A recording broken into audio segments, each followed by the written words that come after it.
These talks are brought to you by Claritax Books and are proudly sponsored by Six Forward Capital Allowances. Welcome back to our series of talks about capital allowances. This week I'm going to have a look at integral features. Integral features if you prefer, but bear with me anyway, as they are potentially very valuable. Integral features are still a relatively new kid on the block, having been introduced only in April 2008. The key effect of the rules is to allow plant and machinery allowances to be claimed for a wider range of expenditure than was previously the case. In particular, allowances are now routinely available for the cost of cold water systems, for general lighting, and for general electrical works.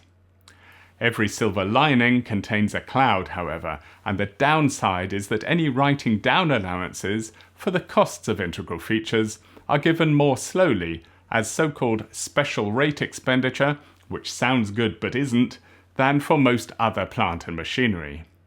So some assets, such as central heating systems, are now subject to the regime for slower tax relief, whereas they qualified for standard allowances before April 2008. The statutory definition of integral features is straightforward. It encompasses electrical and lighting systems, cold water systems, heating, ventilation, air conditioning and similar systems, lifts, escalators and moving walkways, external solar shading.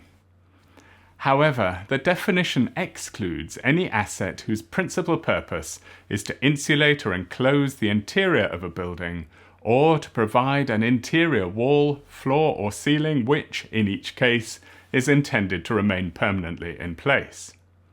So, a full ceiling put in place to conceal new wiring would not qualify as an integral feature, but a plenum ceiling forming the fourth side of a ventilation duct would so qualify.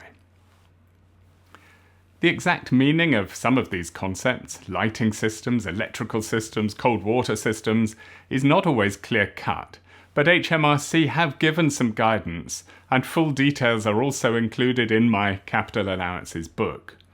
In relation to electrical systems, for example, HMRC have given the following definition. A system for taking electrical power from the point of entry to the building or structure, or generation within the building or structure, and distributing it through the building or structure as required. HMRC specifically confirmed that the term does not encompass such items as communication or alarm systems, which will normally qualify as plant or machinery in their own right, attracting allowances at the standard rate.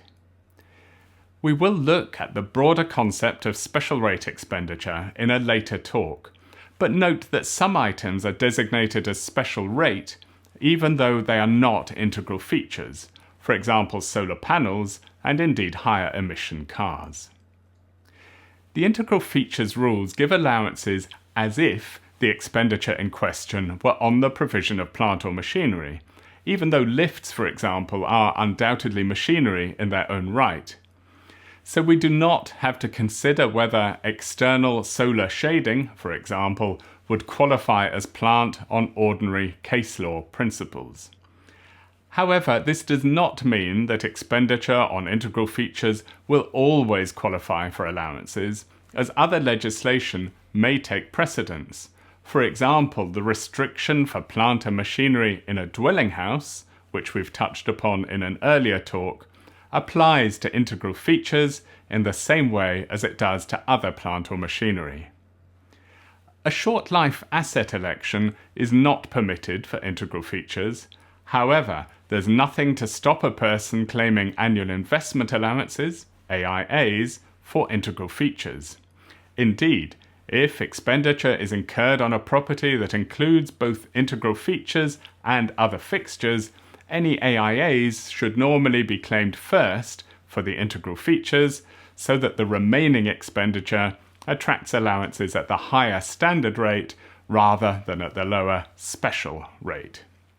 Integral features are one important consideration when applying the special rules for fixtures.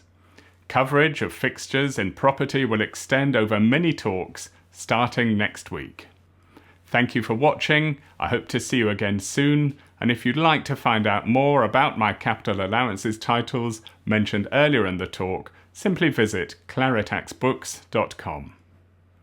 I'm Ray Chidell. This talk was brought to you by Claritax Books and sponsored by Six Forward, an independent property tax consultancy working with accountants to enhance capital allowances for their clients.